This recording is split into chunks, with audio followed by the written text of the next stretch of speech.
Hello and welcome to episode 72 of the TRUUMAN Podcast, the podcast designed to create a generation of self-defined men. Today, I'm joined by Puya Delavar.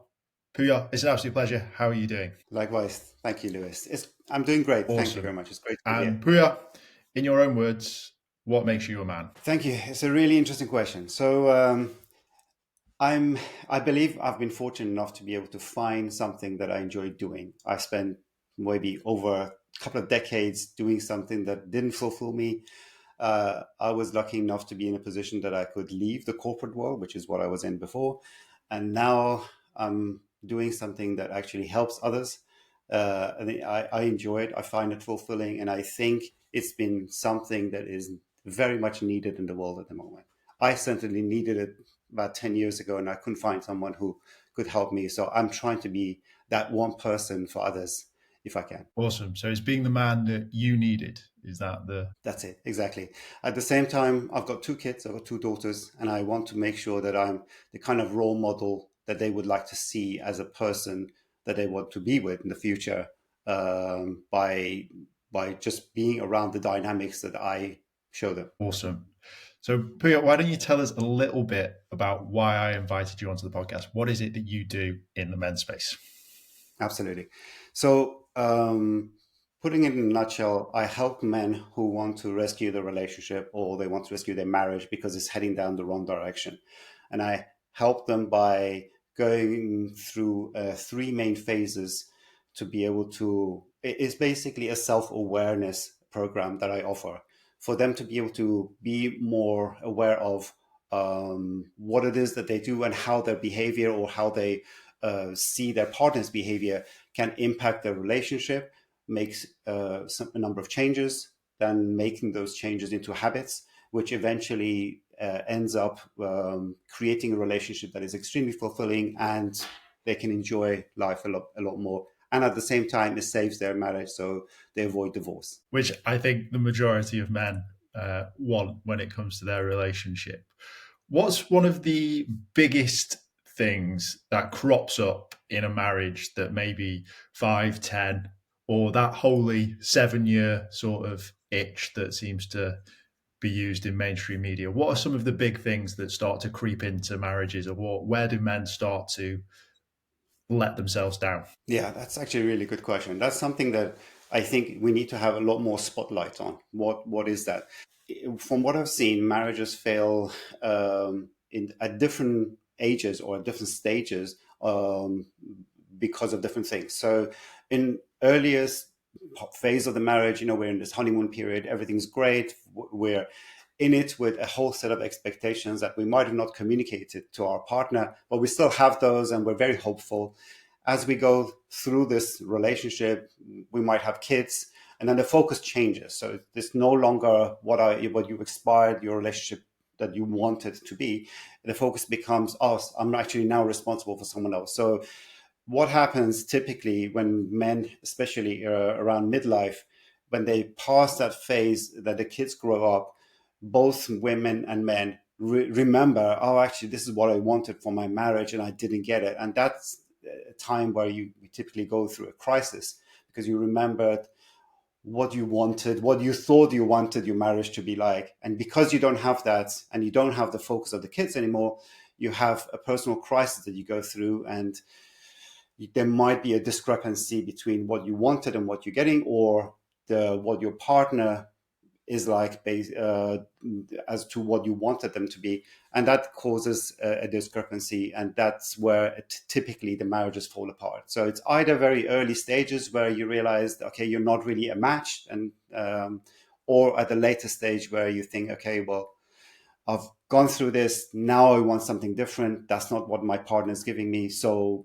what do I do now? And you feel lost. So I imagine a lot of men and women, when they sort of have children, start to, like you say, go into autopilot, start caring for someone else and start looking at those things. What is it that men specifically are doing that is missing the mark when it comes to their partner? Is it just purely because they've stopped paying attention, or is there just something else that is almost like not a quick fix, but something that men can start to think about when it comes to that initial step into fatherhood, so that they don't sort of sideline their partner, if you will? Yeah. Again, that's a really, really good question. So that's something that typically we don't think about when we enter a relationship. So what we see is, we all have our own stories, and we enter a relationship with our own story. What happened to us in the past and what we expect to happen in the future. That is typically where the main misstep is, that we don't communicate that story to our partner. So we enter this huge endeavor, long-term relationship. We both want the same thing, which is the foundation that we will always have in that relationship, but we don't communicate that. So that's probably the very first, I would say, mistake that we do as men. We don't express what we feel about what we want to happen in the future. The second thing is we seem to have a certain programming, and that plays a part to our story, what we think of ourselves and what we identify as. And that is something we bring into our relationship, kind of like baggages. Either it's from previous relationship or what we've seen, the dynamics of our upbringings, or what we've seen from our parents. In any case, we bring that into our relationship. And again, that isn't communicated. That programming makes us think this is what a marriage is supposed to be. And at the same time, we identify what is success. So a lot of people that I work with, they're very career focused. And to them, success means a great job, a great title, a lot of money. And what is missing is what other aspects create success in life in general. And of course, if you let your relationship go and that is failing, but you're too much focused on your career, this misbalance is going to cause a crisis in your life. Let's touch on that failure, because I think that's something that a lot of men hang on to in relationships. It's conversations that I've had for sure, where they feel a failure if the relationship ends. And I want to touch briefly on the first reason that you mentioned, which is you're just not a match, but that lack of communication. So do you think that's a skill set that's lacking in men, that ability to enter a relationship, have that conversation, and end it before it gets to a point where it was never going to work anyway? Absolutely. I think it's an important one, because that is the crucial time to have that conversation, because there's no point having expectations if they're never going to be met. Expectations unrealistic expectations especially, are basically resentments about just waiting to happen. And resentments always end up in problems, so crisis. So what I recommend, especially if someone is about to enter a marriage or a long-term relationship, is really to be as open and honest as possible. Put everything on the table and say, this is my expectation. What about you? Can you express your expectation? And then we see if we are a match. If that is the case, then great. We're off on a great start. If that's not the case, then we know where we stand right at the start. And if we still want to continue, at least we have a realistic expectation of what we can expect in the future. If not, then at least, it's been communicated. So we're not going to be 10 years down the line thinking, oh, but 10 years ago you said that, and that's not happening. We knew what was discussed at the beginning. So yeah, absolutely. That communication, that openness is 100% recommended for anybody about to enter a relationship. Do you think relationships are changing from what they were? So you talk about learning from your parents and sort of the relationships that they had, and I can talk about my parents. I'm sure you can talk about yours as well. It was a relatively early relationship. They were probably in their 20s. They got married. They had kids. And then I look at myself. I'm in my 30s. I'm not settled down. I don't have any kids. I mean, some people do, but I feel I'm becoming more normal. Do you feel that as individuals, we have so much more about us and so much more vision for ourselves that sometimes relationships can be really tested based on how much we've changed as individuals. Yeah, 100%, 100%. So I already feel a slight disconnect between me and my kids, and I don't feel particularly old until I speak talking to my kids about it. But yes, absolutely. When it came to our parents, that story that I talked about, that story that we tell ourselves about who we are, that's a very different story when it came to our parents than us.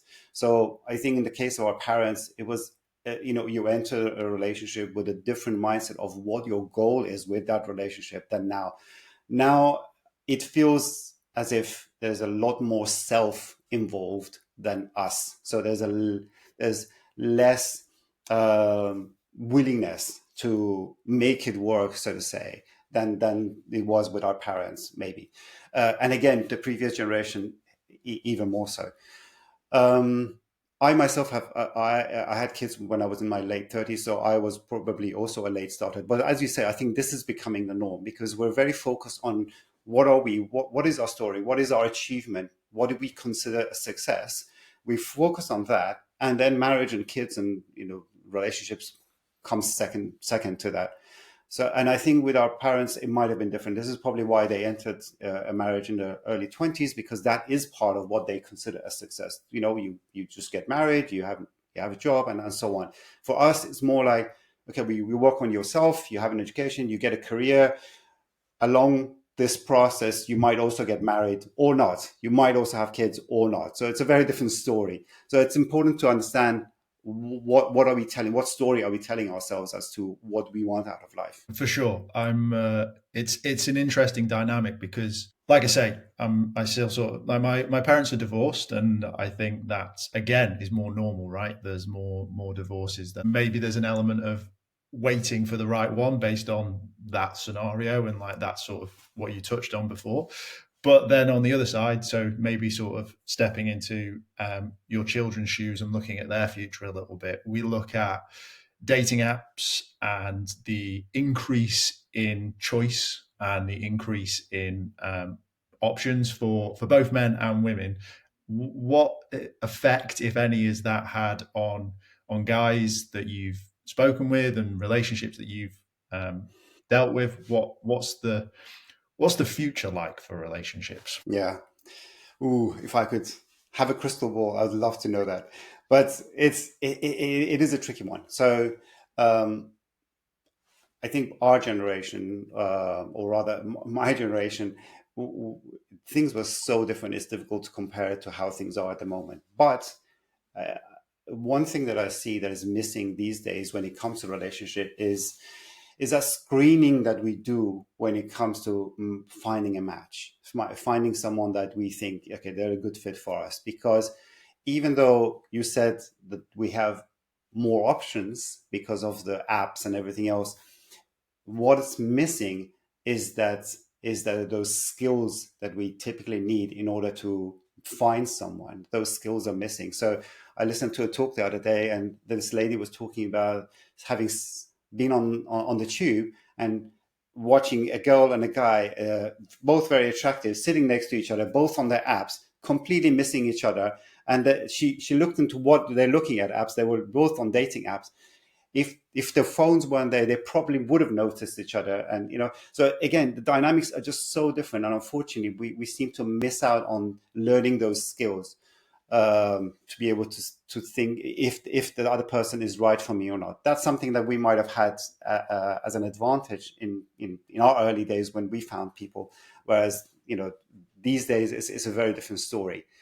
um, Typically, the men that I work with are more in their midlife, so they weren't the generation that had these dynamics. So I don't think I would be the expert to talk about the new Generation, it's just that what I observe is very clearly very different to what we had when we were younger. Does For that sure. does that answer your Yeah, question? yeah, Yeah. for sure. Well, I guess this is sort of the follow on to that. If they know that their relationship is sort of on the rocks, why do they choose to come and work with yourself rather than go, well, the apps are available? Yeah, you're right. No, that's really good. So some men I might have preferred that actually. Might prefer not entering into a relationship that is, that comes with responsibility, or they don't think of the relationship as long term. So that's fine. I don't necessarily try to make sure that everyone thinks of marriage as the only right solution. I help men who have the willingness to make their current relationship work.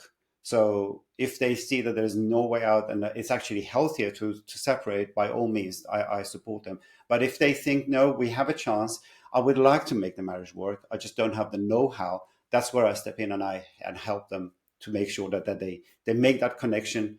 My program is actually called Crisis to Connection. So it's important to make that connection in order to make your marriage work. And I think it's important to understand what it is that you want. And that's actually one of the first questions that I ask people. What is it that you want? If it is a long-term relationship because we're with someone that we imagine the rest of our life to be with, then that already serves as a foundation. So it's important to have that foundation. And I always say, fall onto that. So if you're going through an argument, remember that foundation, both sides, both men and women, despite what we're going through. Oh, yes, that's something we have in common. We want to make this work. Great. Okay, let's remember that and move forward. If that foundation isn't there, then of course, then the relationship is already over. So what are the sort of first steps for a man that is maybe listening to this and going, my kids are getting ready to leave home, or they've just left for university or whatever, and they're starting to see those sort of cracks. Maybe it's a little bit colder in the kitchen, maybe it's a little less conversation, more phones in the bed, that kind of thing. What's the first step for them to start rekindling that? Not to use a cliche word. Yeah, no, it's good. It's a good word. So what I take them. So first of all, it's important to have what I said is that mindset, that understanding of what it is you want. So if you realize the cracks are appearing and that's not what you want, you actually want to stay together and you want to enjoy a relationship, not just survive it, but actually make it thrive. Now I'm sounding very tacky, but those are actually the words that I hear back from the clients that I said, okay, my relationship has never been so good. I've been missing out. So if you want to have that, then there is a way. And I have three main phases that I take my clients through. The very first phase is the most important, which is what I call the analysis phase. So you're trying to map out your relationship to understand where you're at. Where are your weaknesses? Where are your strengths? What do you typically argue about? Just so that you can take a step back and have a look at your relationship, the big picture, and understand where you're at. So once you have that understanding, then I help them through going through this ups and downs that they have. Okay, when we talk about the weaknesses, what can we do to help that? When we see the strengths, how can we use the strengths to help your relationship? So basically fill in the gaps. That is the very, very first step. And that's obviously the next two stages where we base everything on that map making that we've created, this pattern recognition, let's say, of your typical daily crisis issues that you go through. And then through what I call an education phase, which you understand where your pitfalls are and what you can do about it. We change the behavior so that, as an example, if you typically end up arguing about, for example, I'm just making an example, the dishes, it's important to understand what are you actually arguing about? What are you actually upset about? And, how many layers have come on top of that the lack that you have in a relationship that has made you either snap or say something you don't mean. So peeling off those layers and getting to that underlying root cause is something that I help, which is what I call that education. So once you understand yourself a little bit better, or a little bit, you understand yourself a lot better, and you understand your partner, you understand, okay, my partner must have said this. It might not actually be what she's upset about, but there is an underlying cause for that. If you understand that, you're in a much better position to be able to connect. And once you make that connection and you see that pattern that you typically follow in the wrong way, then you can change that. And then once you make that your new habits, then your relationship actually gets into a level that you've never had before. Amazing. Let's talk a little bit about a conversation that we've had pre-recording, which is around men being more selfish, which seems counterintuitive based on the stuff that you've just been saying. But let's look at it from a healthy relationship point of view, and that understanding yourself a little bit more. Do you find that some of the guys that you work with, especially with this sort of age range that they're at, those relationships that they're in, are they themselves a little bit codependent on that relationship? Are they quite reliant on their partner? Do they put a little bit of maybe too much pressure on them to do certain things for them? To push pressure on themselves or the partner, do you mean? So for example, they're their only sort of like support network, their only friend, like that's sort of who they put a lot of their projection Yes, onto. I see what you mean. Yeah, that's definitely the case. So it's funny, we think of our partners as someone who it's normal for your wife to be, I'm again generalizing here, to be your best friend, the person you manage all your finances with, the person you raise your kids with. There's just such a long list of expectations that we have from our partner. At the same time, this is the person that you end up in bed with, or they meet your intimacy needs. It's just such a long list. And that typically in the past wasn't the case. So, but it is now. So yes, we put a lot of burden on ourselves thinking, okay, well, of course, I want my partner to be that way. What we don't realize is, of course, the partner has the same view on you. So that needs to change, yes. But at the same time, I think just awareness that we have such a pressure on ourselves, that awareness already helps. When you realize that you might have a pressure, you put a pressure on your wife, and that might be unreasonable. Just the awareness of it might change your behavior, and that reflects on how you behave with her, how you talk to her, and that reciprocates. We typically are in relationship. It isn't. If there is a separation, of course, then there is a problem. But typically, we have a loop going on. You behave a certain way that feeds back onto your partner. Your partner then reciprocates and receives behaves a certain way or says certain things, and so on. This loop continues. If we understand this loop well, we can work with it really well. And part of that understanding is having the right level of awareness of what your expectation level is, and that helps a lot. And back to your original question, yes, we do have sometimes the unrealistic, let's say, you put ourselves in an unrealistic position thinking, okay, well, I have to do this, I have to do that, just because it's been like this for the past 10 years. That's not the case. You can reshuffle your roles in a way so that it works best for you.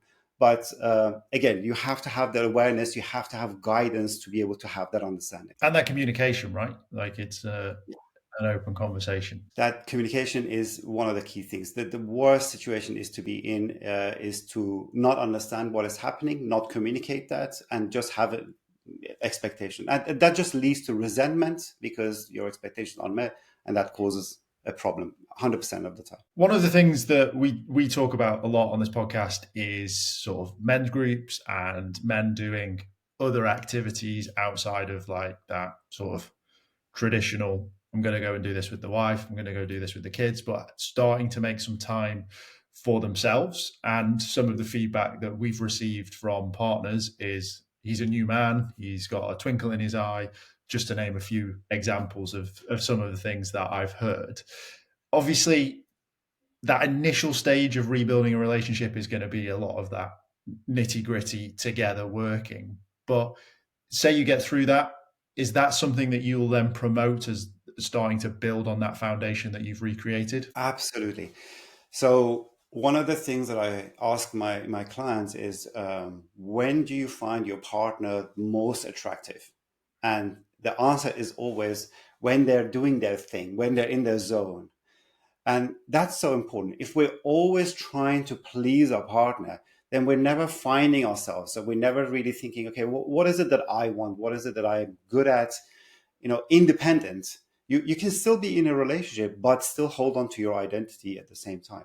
So when it comes to these men groups, I 100% support them, obviously with the mindset of not creating distance but just having some time to yourself to find yourself. And that's so important, because you can find yourself, do your thing, as you said, recharge, then be a much better partner when you come back to your partner. You have more understanding, you'll have more tolerance towards things.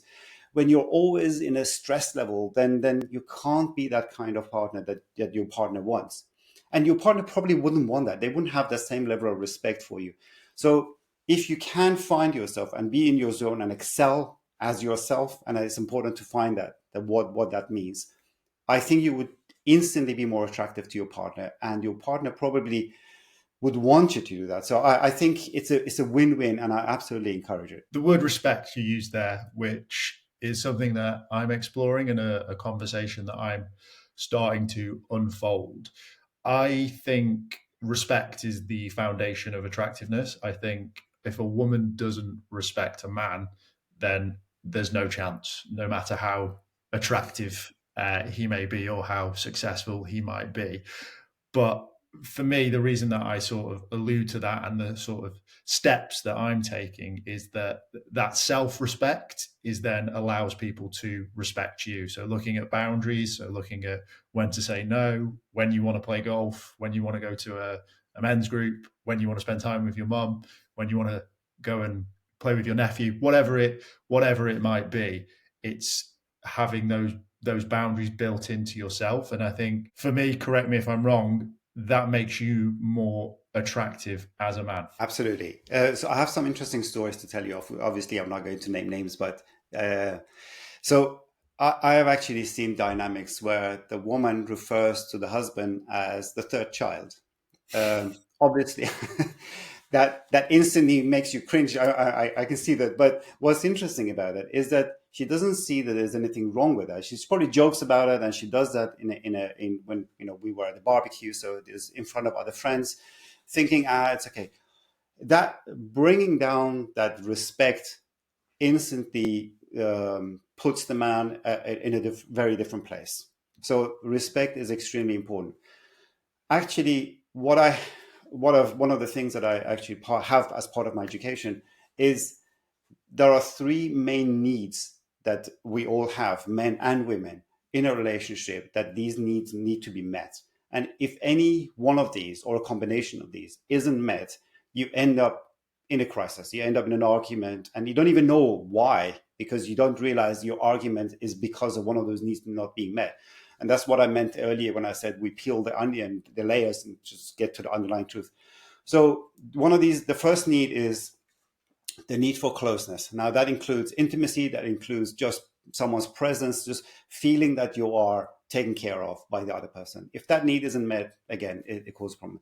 The second one is the need for equality. You need to feel as if you are a peer in your relationship. You are not below your partner, that your values, your priorities matter as much to your partner as they do to you, and vice versa. That is extremely important. The last one is the feeling of equality, that you matter to your partner as much as she matters to you. Now, typically in a partnership, in whether it's a relationship, marriage, typically one side tries to hold on to their identity, to defend their identity. The other side is trying to hold on to the other partner. And that it's a very interesting dynamic that you see. So if you're the one that's trying to hold on to the identity, you're a little bit more distanced. You want to make sure you don't lose who you were. And the other person comes across a little bit needy. Now, that is typically the case with, and this is interesting to uncover. But the situation I talked about earlier really hits all of those. You don't feel respected, you don't feel a peer, and you are not getting your needs met because the other person sees you below at the level they are. So when the man doesn't feel respected, it's almost impossible to have a relationship that works well. And sometimes the man doesn't realize it, but they do too much, and that loses the respect from the eye of the, you really need to make sure that you're on equal terms. And I'm not saying the man needs to be the dominant one. No, absolutely not. You need to be peers. You're in this together. You need to feel equals in this task. So respect is extremely important from both sides. But yes, sometimes men don't realize. They think that, oh, I want to be gentlemanly, so therefore I do so much more. What they don't realize is that on the eyes of the partner, they're actually losing that respect. Let's briefly touch on the idea of sort of like those initial dates when you first meet someone, right? You present yourself as a polish version of yourself, right? Those first few dates that you sort of go through are your best, right? You're always on your best behavior. You're probably your best dressed. You'll have your best shirt on, your best aftershave, and you'll bring your best jokes.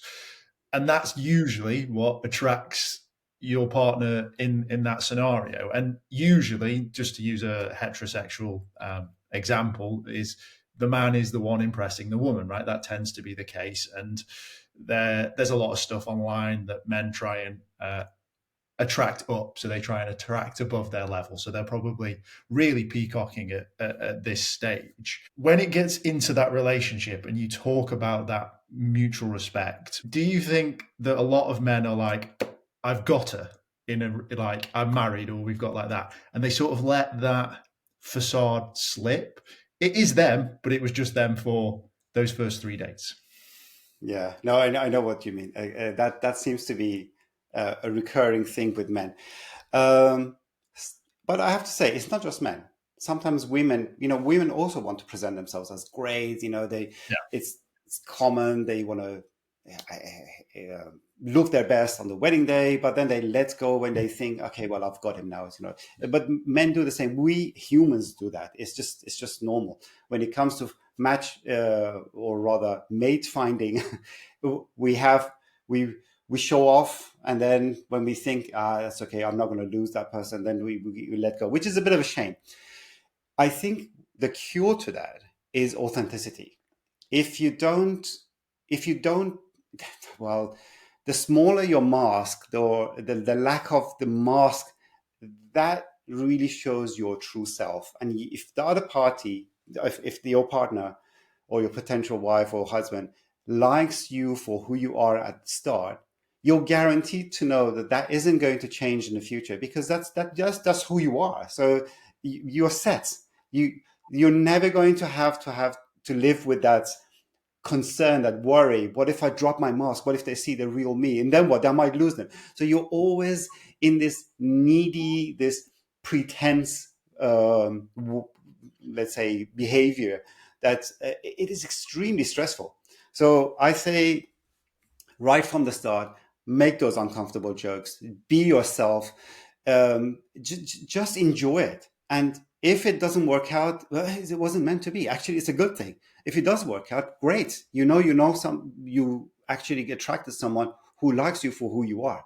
So I would say, let's do as little of that as possible. Of course, it's completely normal. I'm not saying you should go to a date in your pajamas and just act like an idiot, but it's important to know that you understand, or you are clear on what your values are, and you stick to those and present that rather than something fake.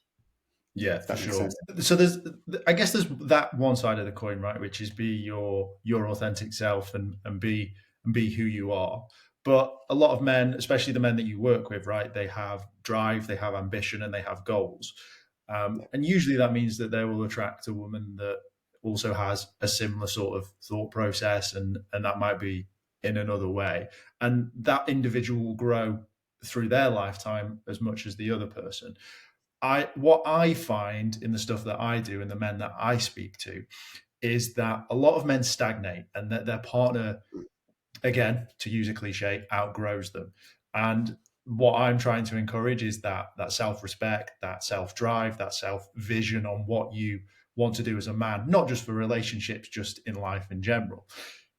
So is there an element of, again, it probably comes back to that communication, right? But this idea of having a growth mindset within a relationship. Yes, absolutely. Absolutely. I fully agree with you. So I have this philosophy, Lewis, called a holistic success. And I don't see success in just focusing on one area and leaving out the rest. So my philosophy of holistic success has three main pillars. One of them is career and personal development. One is health and personal well-being, and the other one is love and personal relationship. And I think it's important to give each one of these pillars the right level of attention and importance, not just letting one go. But you're absolutely right. A lot of times men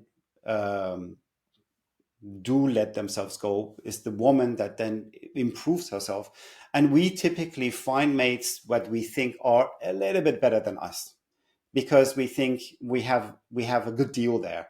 If we think someone is below us, we wouldn't bother as much, or we wouldn't put enough effort in the relationship. So it's a healthy thing to think you're trading up. So you're that person is going to improve you in some way. It's great to have that, but at the same time, it's important to know what you are, who you are, what do you aspire to, and keep those three pillars always in focus. So still work on your personal development, still work on your career while you're working on your health and giving your relationship enough effort. So absolutely 100% agree with you. It's important to just be a good deal for your partner all the time, not just at the very beginning. So maintain that respect that you have for yourself so that your partner can also respect you. Speaking of those pillars, I assume the people that you work with are the ones that let that pillar drop. Is that the most common thing for people to let drop? Unfortunately, yes. So a lot of people drop the health. So most of the people that I work with, they focus on the career part as disproportionately, and leave out the rest. So the relationship part falls apart because we're not educated enough on how we work. So we go to university, we get a job, and we specialize in one thing. So if you're an architect, you spend years studying how to be a great architect so that you get this entry point position to become an architect, and then we work on that.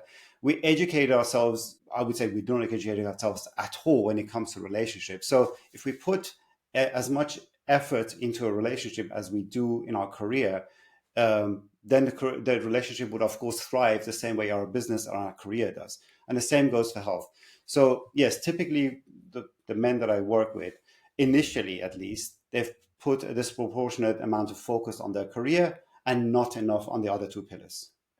Do you think that's traditional norms coming through, in a sense of, no matter what, as long as I am the provider, she can't go anywhere? Kind of. But that's the thing.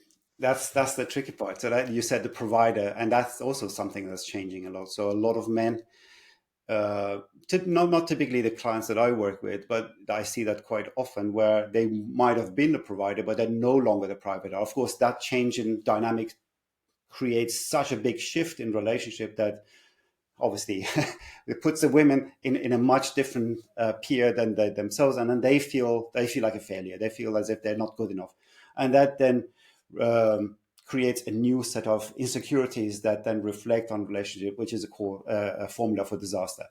So yes, having that sense of purpose is very important. If your sense of purpose is that you are the provider, that you are supporting a family, keep that if that you can. If not, there's other areas that you can feel that you're providing. You can provide support and love. You can provide fatherhood. There's so much that you can provide.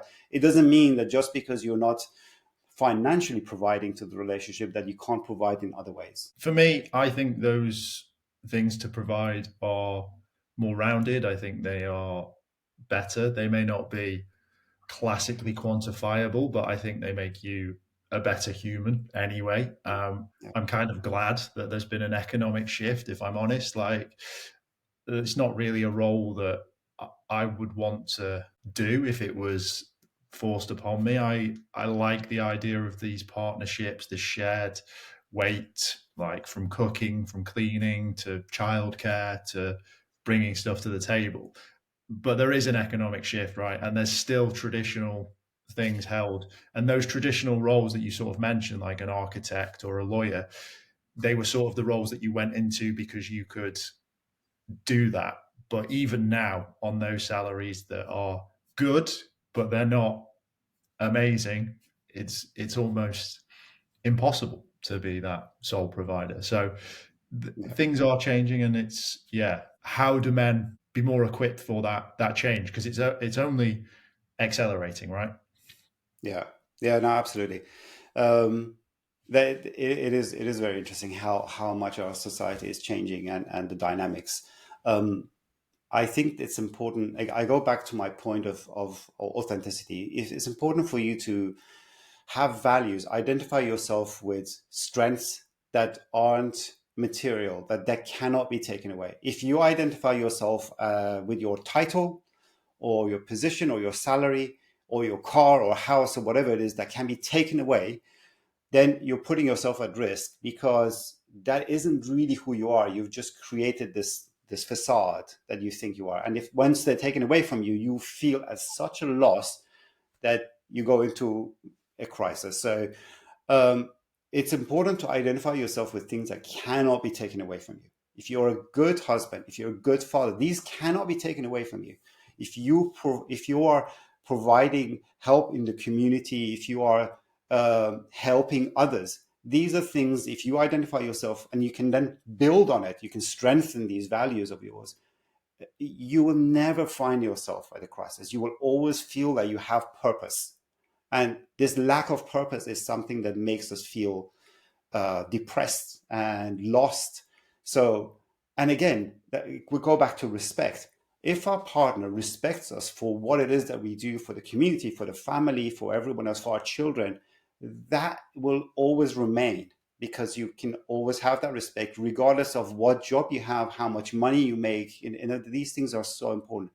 A lot of times this programming has been wrong from our childhood. This from society, we've been told what success means, and we need to rewire our mindset. We need to have the different shift to understand what is really success.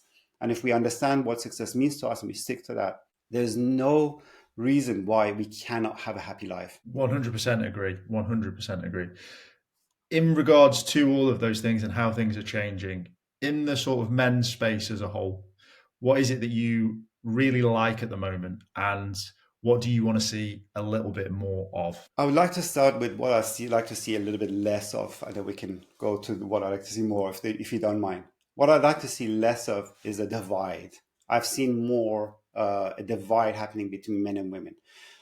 Women sticking together, helping women, men sticking together, helping men, which is fine. Helping is always great. But as long as we don't try to create this us and them situation, I think we need to understand we're in this together. We have to make it together. We cannot be in a relationship while thinking about ourselves only and thinking, okay, I don't care about it. It is vital. And I think these very negative notions like toxic masculinity and all that is creating more of that divide. I think, they're always to blame, women pointing at men, men pointing at it. This is, I think, what is causing a major shift in the dynamics that create a happy relationship or happy marriage. So I'd like to see a little bit less of those, and this is something that I'm actively trying to work with men. What I'd like to see more of is the right mindset that you don't just think about yourself. You don't think of things on a selfish level, but you think of you there for a reason. You're there for a purpose to help others as well. So you start with yourself. You go, you're the closest person to you, whether that's your partner, your wife, or girlfriend, or husband, whatever it is. Then your children, and so on and so on, and you expand on that. And I think I'd like to see more of that. And I'm happy to say that a lot of I'm seeing well, at least from my point of view, a small shift in that mindset, that men seem to open up together a bit more than they used to. So this macho, I have to have this facade that what is man supposed to be like, that is being lifted, or men are being more authentic. It doesn't mean that you absolutely give away or give up all your masculinity. No, none of that. It's just be together, be part of a group, help each other out, be there for another man, another woman. I hope I'm getting my point across, but that sense of community, I think, what I'd like to see more of. Amazing. Puya, it's been an absolute pleasure. If people have liked what they've heard and they want to find out more about you, where can they find you and then I will leave the final thoughts with yourself. Yeah, absolutely. And thank you, Lewis. I appreciate that. So I'm my present. The only platform I'm very heavily present on at the moment is on LinkedIn. So you type in my name, I think I'm the only one with the name that comes up. I also have a website. I'm happy to provide the link. It's literally just my name, puyadelavar.com. So I would say those are both two ways. If you're not on LinkedIn, just send me an email, puya@puyadelavar.com, and then I'll get back to you. If you are on LinkedIn, just send me a DM, and I'm happy to just start having a conversation, having a chat.